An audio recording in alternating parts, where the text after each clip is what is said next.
औज़ु बिल्लाहि मिनश शैतानिर रजीम बिस्मिल्लाहिर रहमानिर रहीम अल्लाहुम्मा सल्लि व सल्लिम अला मुहम्मदिन व अला आलि मुहम्मद बिअदद कुल्लि मालूम लक सल्लल्लाहु अलैहि या मोहम्मद। तमाम नाज़रीन गिरामी अस्सलामु अलैकुम व रहमतुल्लाहि व बरकातहू। दोस्तों, आज का जो मौजू है कुरान शरीफ की एक आयत है, उस आयत के बारे में बात करना है। मैं उस आयत को पढ़ूंगा, उसकी तफसीर भी कुछ बयान करूंगा और उसका तर्जुमा भी बयान करूंगा। बहुत सारे उलमा जो मौलाना जिन्होंने कुरान शरीफ की तर्जुमा किया है, उन्होंने क्या लिखा है इस बारे में और उसकी तफसीर क्या बताई है। और हमारे पीर व मुर्शिद हज़रत सैयदना शेख सूफ़ी पिया मोहम्मद मसीहुल्लाह शाह इफ्तिखारी मुजीबी शाकिरी रहमानी कादरी रज्जाकी चिश्ती नक्शबंदी सहरवर्दी मुजद्दिदी रहमतुल्लाह अलैह क्या फरमाते हैं इस बारे में, मैं वही बात आपके सामने रखता हूँ। आप लोग सुने। सूरह बकरा है, आयत नंबर 2 है कुरान शरीफ की। ज़ालिकल किताबो ला रैब फ़ीही हुदल लिल मुत्तक़ीन। और इसमें जुनागढ़ी साहब ने तफसीर किया है कि तर्जुमा किया है, इस किताब में, अल्लाह की किताब में कोई शक नहीं परहेजगारों को राह दिखाने वाली है। तकी उस्मानी साहब ने क्या किया है तर्जुमा, ये किताब ऐसी है कि इसमें कोई शक नहीं, हिदायत है उन डर रखने वालों के लिए। कंजुल ईमान अहमद रज़ा खान साहब की तर्जुमा है, उसमें है ये बुलंद रुतबा का किताब, कोई शक की जगह नहीं, इसमें हिदायत है डर वालों के लिए। अच्छा, ताहिरुल कादरी साहब, अल्लामा ताहिर कादरी साहब क्या लिखते हैं, ये वो अजीम किताब है जिसमें किसी शक की कोई गुंजाइश नहीं, परहेजगारों के लिए हिदायत है।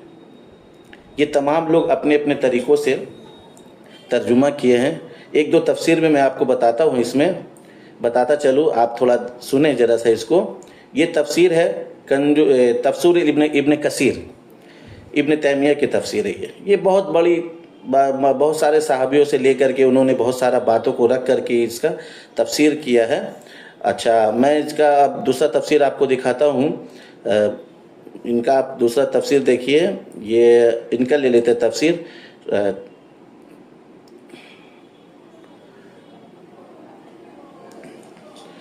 तफ़हीमुल कुरान महमूदी साहब का, ये क्या लिखते हैं, ये मुक्तात लोई चस्तियान न थे, ये लिखते हैं सूरह बकरा हाशिया नंबर 1, ये हुर्फ मुक्तियात कुरान मजीद की बात सूरतों के आगाज़ में पाए जाते हैं। तो ये सूरह 1 आयत 1 की बात कर रहे हैं, तो इसमें आयत 2 के बारे में डिटेल नहीं दिया हुआ है। अच्छा खैर, तो सभी कोई अपने अपने हिसाब से, अपनी समझ से इस आयत का तफसीर तर्जुमा किए हैं और तफसीर बयान किए कि ये अल्लाह की किताब है, कोई शक नहीं इसमें, और ये डर रखने वालों के लिए है, हिदायत के लिए। और कुछ ने लिखा है कि अल्लामा ताहिरुल कादरी साहब ने लिखा है कि इस किताब में कोई शक नहीं, ये मुत्तकियों के लिए हिदायत की किताब है। अच्छा, ये तो इन लोगों ने बात की है। तो हमारे पीर व मुर्शिद सूफ़ी पिया मोहम्मद मसीहुल्लाह शाह इफ्तिखारी रहमतुल्लाह अलैह क्या फरमाते थे इस बारे में, वो मैं आपको बयान करता हूँ। हमारे पीर व मुर्शिद फरमाया करते थे कि ये जो आयत है, ज़ालिकल किताबो ला रैब फ़ीही हुदल लिल मुत्तक़ीन, ये जो आयत है, ये आयत नाजिल हुए रसूल पाक सल्लल्लाहु अलैहि वसल्लम पर, और इसमें जो किताब का ज़िक्र हो रहा है, ये कुरान की किताब का ज़िक्र हो रहा है। लेकिन कभी हम लोगों ने इस बारे में सोचा है कि कुरान जो एक जगह जमा हुआ, वो जमा करने वाला शख्सियत हज़रत उस्मान गनी रज़ी अल्लाह ताला अन्हु थे। किताबी शक्ल में जो कुरान आया, उससे पहले कुरान किताबी शक्ल में नहीं था, सहीफ़ा में लिखा जाता था, कोई चमड़े में लिखा जाता था, किसी किसी जगह में कोई आयत, कोई सूरा लिखा जाता था, और किसी किसी सहाबी के पास रहता था, किसी एक के पास मुकम्मल नहीं था। हज़रत उस्मान गनी रज़ी अल्लाह ताला अन्हु अपने दौर में हज़रत उसामा बिन साबित रज़ी अल्लाह ताला उनको ये जमा करने का हुक्म दिए थे, तो उन्होंने जमा किया पूरा कुरान को। उसामा बिन साबित, शायद मैं नाम भूल रहा हूँ, ऐसे ही कुछ है नाम, मुझे माफ़ कीजिएगा। तो खैर, लेकिन रसूल पाक सल्लल्लाहु अलैहि वसल्लम के टाइम में ये कुरानी शक्ल किताब में नहीं था। तो अल्लाह ने किताब, कौन सी किताब ऐसा फरमाया है कि जिसमें कोई शक नहीं है, किसके लिए? मुत्तकियों के लिए। कुरान मुसलमानों को हिदायत नहीं पहुंचा सकता, नहीं पहुंचाएगा। क्यों नहीं पहुंचाएगा? क्योंकि कुरान खुद फरमा रहा है कि मुझसे फ़ायदा लेने वाला सिर्फ मुत्तकी होगा, मुसलमान नहीं। कुरान का पहला ही दूसरा आयत में यही अल्फाज है, ज़ालिकल किताब ला रैब फीही हुदल लिल मुत्तकीन।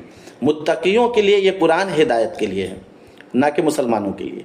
तो हमारे प्यारे मुर्शिद फरमाया करते थे कि ये वो कुरान है जो कुरान नाजिल हो रहा है जिस पे, वो है हिदायत। नाजिल किस पे हो रहा है? रसूल पाक सल्लल्लाहु अलैहि वसल्लम के ज़ात अक़दस पे नाजिल हो रहा है।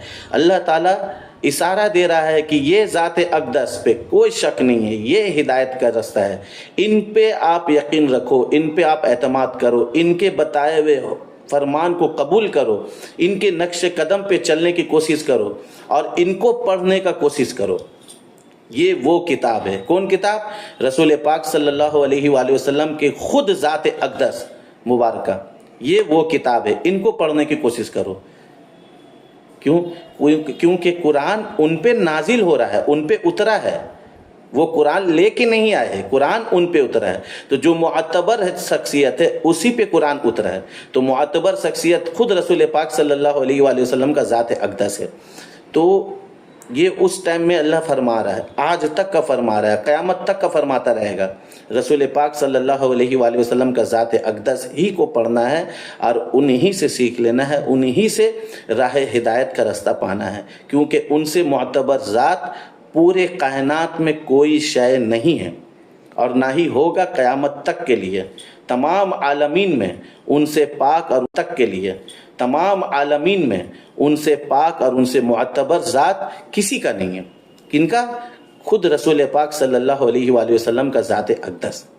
जिन्होंने उनके ज़ात अक़दस को पढ़ने का कोशिश किया और या फिर उनके नक्श कदम पर रहने और चलने की कोशिश की, वो कामयाब हुआ दुनिया में भी और आखिरत में भी, और अल्लाह उससे राज़ी हो गया। और अल्लाह जिससे राज़ी हुआ उसके लिए नेमत बेशुमार है, दुनिया में भी और आखिरत में भी। तो दोस्तों,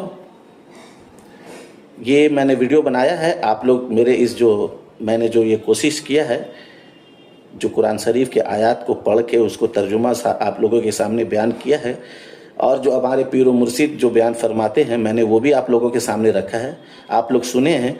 और मुझे ये बताइए कि इसमें कहाँ गलत है, कहाँ सही है, आप लोगों का इसके बारे में क्या अकीदा है, क्या राय है, और आप लोग क्या समझते हो इस आयत के मुतल्लिक।